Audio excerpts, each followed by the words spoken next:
नमस्कार, मी भाग्यश्री प्रधान माझा महाराष्ट्र न्यूज मध्ये आपलं स्वागत करते। चला पाहूया आजच्या महाराष्ट्रातील महत्त्वाच्या काही बातम्या। कॉकरोच जनता पार्टीचे अभिजित दिपके यांना जीवे मारण्याची धमकी, वाळूज येथील निवासस्थानी पोलिसांचा कडेकोट बंदोबस्त। सोशल मीडियावरील कॉकरोच जनता पार्टी या व्यंगात्मक आणि व्यवस्थेवर तिखट भाष्य करणाऱ्या प्लॅटफॉर्ममुळे चर्चेत असलेले अभिजित दिपके यांना जीवे मारण्याची धमकी मिळाल्याची घटना समोर आली आहे।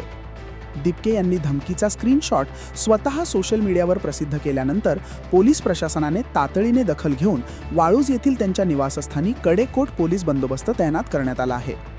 परिसरात पोलीस व्हॅन आणि सशस्त्र कर्मचारी तैनात करून विशेष निगराणी ठेवण्यात येत आहे।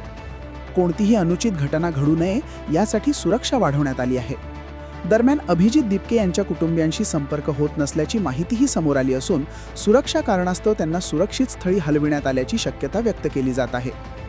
दिपके सध्या अमेरिकेतील बॉस्टन विद्यापीठ येथे शिक्षण घेत असून तेथूनच कॉकरोच जनता पार्टी हे सोशल मीडिया पेज चालवत असल्याची माहिती आहे।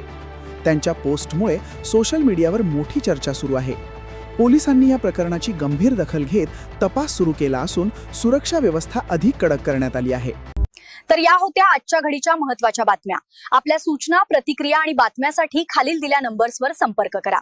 आजसाठी इथेच थांबूया। आपण पाहत रहा माझा महाराष्ट्र न्यूज, सामान्य माणसाचा बुलंद आवाज। नमस्कार।